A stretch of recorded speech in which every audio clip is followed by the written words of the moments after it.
Depuis 20 ans, M. Toumoua répète le même geste. Cette agricultrice cultive l'algue comme près de 20 000 femmes de Zanzibar. Je suis en train d'accrocher les jeunes algues sur ces cordes. Je vais attendre 2 mois qu'elles grandissent avant de les récolter.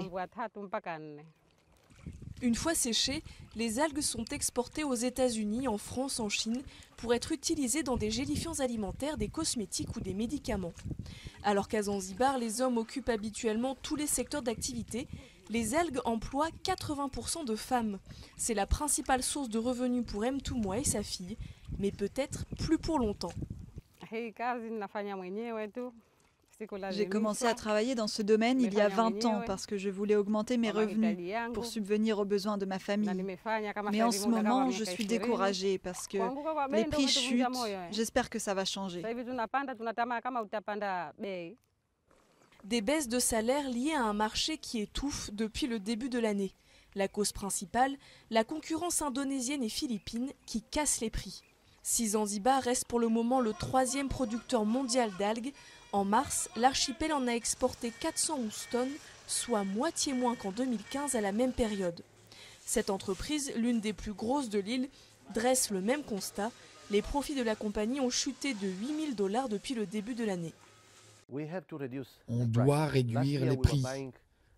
L'année dernière, on achetait le kilo aux agriculteurs 24 centimes d'euros.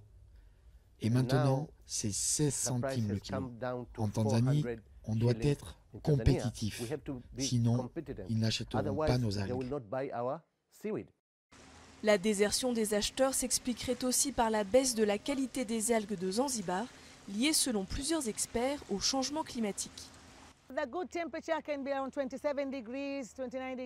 Pour que les algues survivent, la température de l'eau doit être comprise entre 27 et 29 degrés. Quand l'eau est trop chaude, elle n'arrive pas à bien se développer et elle meurt. Beaucoup de femmes ont donc arrêté de cultiver les algues. Le secteur, qui existe depuis 1989, exige une aide de l'État pour trouver des alternatives écologiques et pour soutenir ces 24 000 agriculteurs dont l'horizon paraît bien sombre.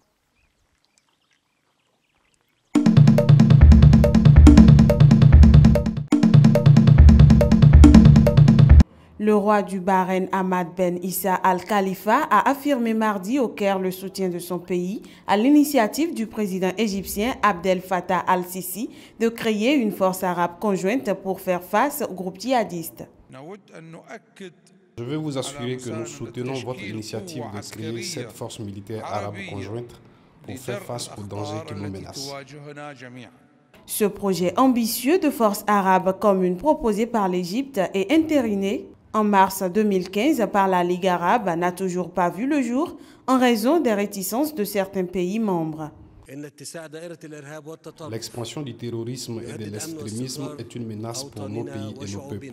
Il est important de consolider la coopération pour faire face à ce phénomène.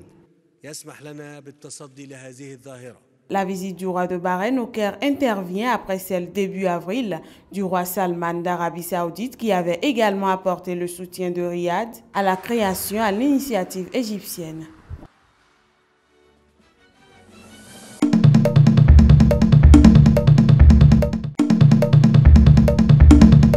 Le chef du gouvernement mozambicain a reconnu lors d'une visite à Washington que son pays a dissimulé plus de milliards de dollars de dettes au Fonds monétaire international.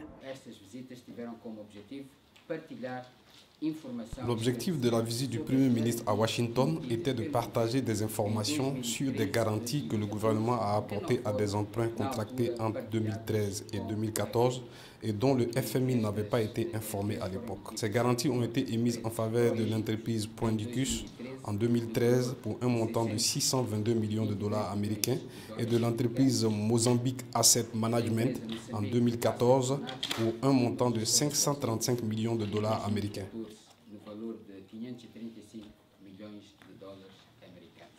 Le FMI avait suspendu son aide à Maputo mardi après avoir découvert, expliquait-il alors, que le pays lui avait caché l'existence de cette dette. Nous nous retrouvons dans une situation dans laquelle l'exécutif décide délibérément et se met à passer des emprunts sans l'autorisation des institutions de notre pays et les banques internationales de leur côté donnent de l'argent comme ça sans chercher à savoir si le gouvernement a la légitimité de contracter ces emprunts ou non. Selon le FMI, le Mozambique est l'un des 10 pays les plus pauvres au monde, un pays dont le quart du budget provient des bailleurs de fonds.